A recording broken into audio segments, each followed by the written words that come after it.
ഇപ്പൊ എന്തൊക്കെയാ വലിച്ചു കയറ്റിട്ട് വന്നേന്ന് അറിയൂല, മണമില്ലാത്തോണ്ടേ. ഇവര് നോക്കുമ്പോ വീട്ടിൽ വന്ന ഇതിന്റെ കാര്യം പറഞ്ഞപ്പോഴാണ് മിണ്ടണില്ല, ഒരു ശല്യവും ഇല്ല. പക്ഷെ ഇവൻ ഫ്ലൈയിങ് ആണ്. ഒരു റൂമിലേക്ക് ചെന്നപ്പോ കേട്ടോ, ഒരുത്തന റൂമിലേക്ക് ചെന്നപ്പോ അവിടെ ഫുള്ള് 5-6 പേര് എന്നിട്ട് ഫുള്ള് പുക കാരണം ഏതോ ഊട്ടിയിലോ കൊടൈക്കനാലിലോ ഒക്കെ ചെന്ന പോലെ മഞ്ഞിന്റെ അകത്ത് നിൽക്കുന്ന പോലെ ആളെ അവ്യക്തമായിട്ടേ കാണത്തുള്ളൂ. പക്ഷെ സംസാരിക്കുന്നുണ്ട്, ചുമയും ഉണ്ട്. അപ്പൊ നീ അപ്പൊ മറ്റേ ചെയ്തില്ലേ ഇതുണ്ട് ഓപ്പോസിറ്റ് ഞാനാ ഫുള്ള് ചുമയാ. അപ്പൊ ഈ വന്ന് കയറിയവൻ കുറെ നേരം നോക്കി നിന്നിട്ട് സബ് ടൈറ്റിൽ ഉണ്ടാവുമെന്ന് മനസ്സിലാക്കാൻ ചുമയുടെ മാത്രമേ നടക്കുള്ളൂ. എന്തൊക്കെയോ പിച്ചുമ്പയും പറയണ്ട.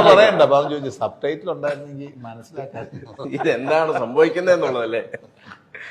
ഒരു പുക കോമഡി അതുവഴി പോയിട്ടുണ്ട്. കിടക്കട്ടെ. പുക കോമഡി